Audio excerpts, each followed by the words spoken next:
My friend always borrowed money, so I exposed him at his wedding. My best friend Tom had a habit of borrowing money. Always had some emergency. Rent, car repairs, medical bills. He'd promised to pay back next week, next month, next year. I kept track of every loan in my notes app, watching it grow to over $15,000. Then he got engaged to a rich girl. Suddenly he had designer clothes, a new car, expensive dinners. But my money? Still nothing. Times are tight, he'd say, while posting photos from his yacht trips. At his wedding, he asked me to give a best man speech. I agreed, pulling out my phone. I wrote something special, I said. The room went quiet as I started reading every loan, every date, every desperate late-night call. Even listed the excuses. His dying grandmother who was alive, his stolen car that he'd sold, his emergency surgery for a spa day. His new wife's face went from confusion to shock. Her father, a bank executive who'd paid for this $100,000 wedding, stood up and asked how much the total was. When I said $15,000, he walked over, pulled out his checkbook, and wrote me a check right there. Consider it a wedding gift, he told his new son-in-law. And your last one. We'll discuss this at home. Tom never asked to borrow money again. Actually, he never spoke to me again. But his wife sent me a thank you card. Turns out I wasn't the only one. She'd found a notebook full of loans totaling over $50,000. Sometimes the best wedding gift is the truth.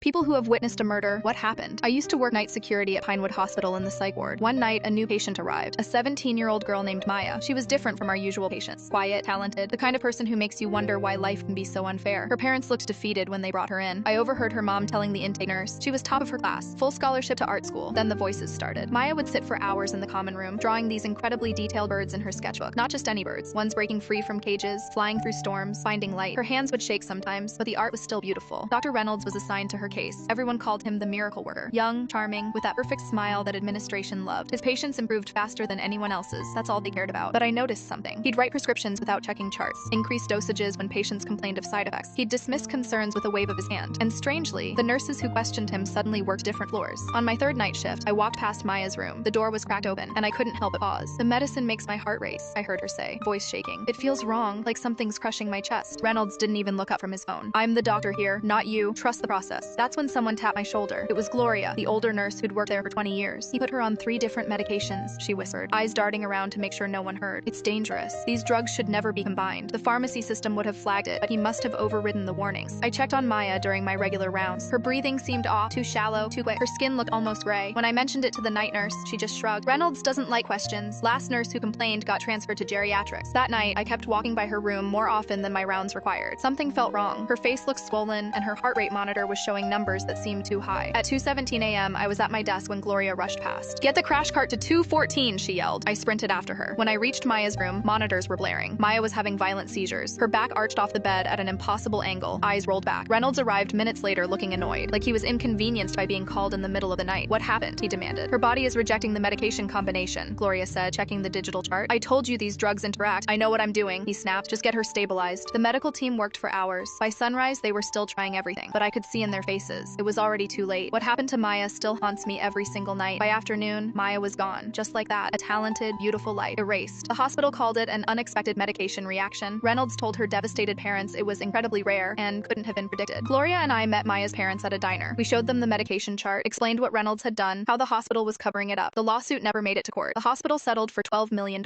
Reynolds lost his medical license. Maya had dreamed of becoming an art therapist. Her parents used that money to create Maya's Wings, art therapy centers for kids with mental illness. They hung her bird drawings on every wall. In the main hallway hangs that final drawing, the bird finally free.